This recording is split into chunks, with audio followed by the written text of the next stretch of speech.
الرحيم نحمده ونصلي على رسوله الكريم أما بعد.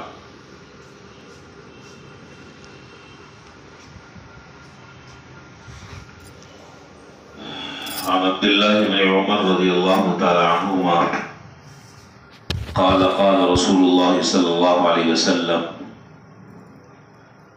من أراد أن تستجاب دعوته وأن تكشف كربته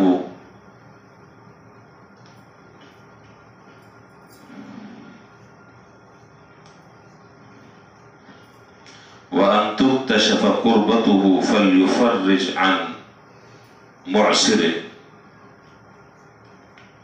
حضرت عبداللہ بن عمر رضی اللہ تعالیٰ عنہما سے یہ روایت مروی ہے کہ حضرت صلی اللہ علیہ وسلم نے ارشاد فرمایا کہ جو شخص یہ چاہتا ہو کہ اس کی اللہ تعالیٰ دعا قبول فرمائے اور اس کی مصیبت کو دور کر دیا جائے تو اس کا بہت آسان سا حل ہے. اور ہم میں سے ہر آدمی کا سب سے بڑا مسئلہ یہی ہے. ہر آدمی یہ چاہتا ہے, چاہے وہ نیک ہے یا گناہگار ہے, پریشانیوں کا مارا ہوا ہے یا نعمتوں میں پل بڑھ رہا ہے. ہر آدمی کی خواہش یہ ہوتی ہے کہ اس کی دعائیں قبول ہوں اور اس کی مصیبتیں دور ہو جائیں, پریشانیاں کم ہو جائیں. اس لیے کہ پریشان تو ہر آدمی ہے, چاہے وہ لکھپتی ہو, کروڑ پتی ہو, ارب پتی ہو, کھرب پتی ہو. جو جتنا زیادہ جس کے پاس مال اور دولت ہے وہ اتنا زیادہ ٹینشن ہے, جس کے پاس کم ہے وہ کم ٹینشن میں. اگر یقین نہ ہے تو ذرا سے لوگوں کے حالات معلوم کریں, پتہ چل جائے گا.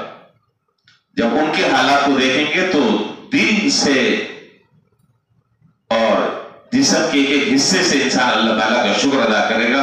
ہم تو دور سے چمکتی ہوئی چیز کو سونا سمجھتے ہیں, جب قریب جا کر جھانکتے ہیں تو پتہ چلتا ہے کہ یہ تو بیچارہ پتہ نہیں کن مصیبتوں کا مارا ہوا ہے, کن تکلیفوں کا مارا ہوا ہے.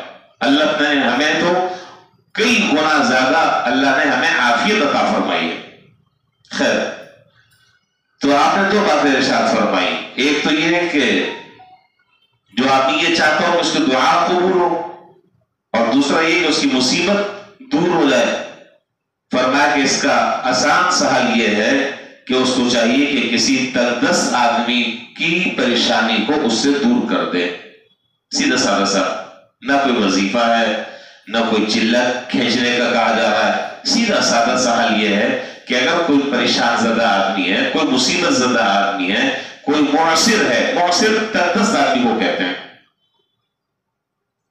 بس اس کے ساتھ آسانی کا معاملہ کر دو.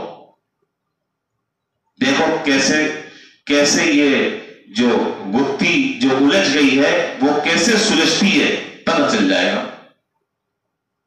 کسی نے قرض لیا ہوا ہے, اب وہ ادا کرنے کی قدرت نہیں رکھتا, مہلت دے دو اس کو, زیادہ سختی نہ کرو. اور اگر تم صاحب حیثیت ہو اور واقعہ وہ آدمی دینے کی پوزیشن میں نہیں ہے, حالات میں اتار چڑھاؤ آتا ہے, اگر تم معاف کر سکتے ہو تو معاف کر دو.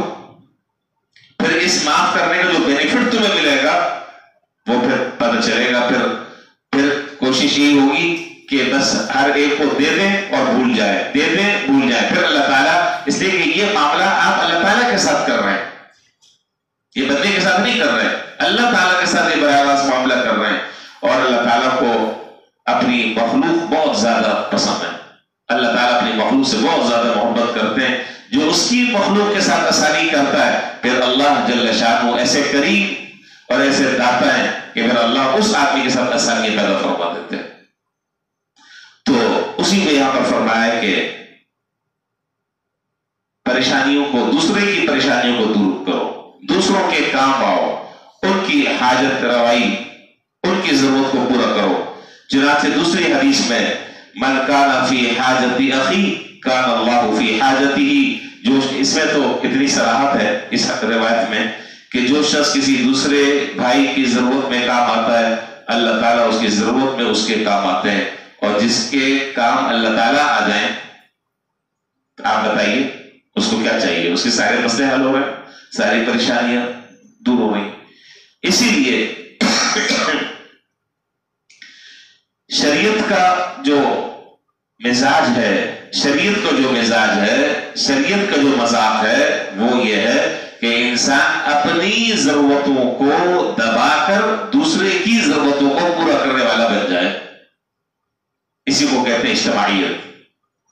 ہر آدمی اگر نفس نفسی کا عالم میں خود بیچارہ بے چین رہے گا، اگر آپ کسی سے بات کریں وہ کہے گا کہ جی میں تو خود ہی آج کل بڑے حالات سے دو چار ہوں، میں خود پریشان حال ہوں، میں آپ کی کیا مدد کروں.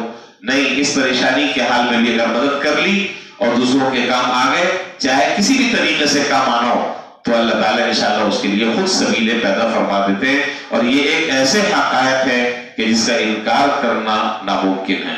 یہ ایسے حقائق ہیں کہ جن کا انکار کرنا ناممکن ہے. ایسے ہی ہوتا ہے جیسے اللہ تعالیٰ یہاں فرما رہا ہے. اللہ تعالیٰ ہمیں اس کی حقیقت کو سمجھنے کی، اس پر یقین کرنے کی، اور اللہ ہمیں دوسروں کے کام آنے کی توفیق عطا فرمائے. وآخر دعوانا الحمدللہ رب العالمین.